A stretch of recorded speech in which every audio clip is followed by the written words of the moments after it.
So I want to ask you about, so you mentioned a couple of things as far as the ceasefire goes. You said that you believe it's fragile. You also mentioned your opposition to the War Powers Act. I want to ask you, if the ceasefire isn't able to hold, do you think that you will take action to address concerns on the other side that Trump was unconstitutional in his actions, or perhaps think about repealing or altering the War Powers Act? There's a lot there. Look, the reason that the ceasefire is fragile is because you have Iran as one of the parties, and they have demonstrated for us over the decades that they are not to be trusted. You know, Ronald Reagan said, "Trust but verify."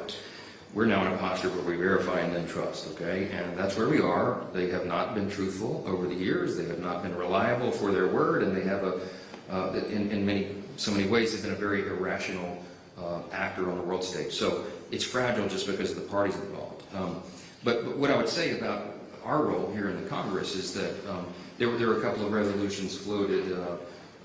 One of our Republican colleagues, Thomas Massie, has got over 50 Democrats who had signed on to his War Powers Act resolution he wanted to bring to the floor. They were filing those resolutions as privilege resolutions, which means they must be heard within a certain number of days, 15 days of legislative business. And I don't have the power to stop a privilege resolution, but I did talk to Thomas, who is a colleague and friend. I talked to him on the floor. We never agree these days. I'm not sure where his philosophy is coming from, but anyway, I talked to him on the floor last night, and I said, listen, in light of the ceasefire, if the ceasefire holds, obviously you would agree that your War Powers Act resolution is now a moot point.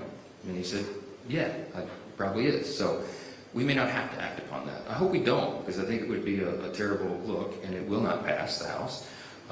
Because it's inappropriate, and it's not a proper use of the law anyway. The president has clearly fulfilled his responsibility under the War Powers Act, assuming that act is even constitutional. So, yeah. One last question.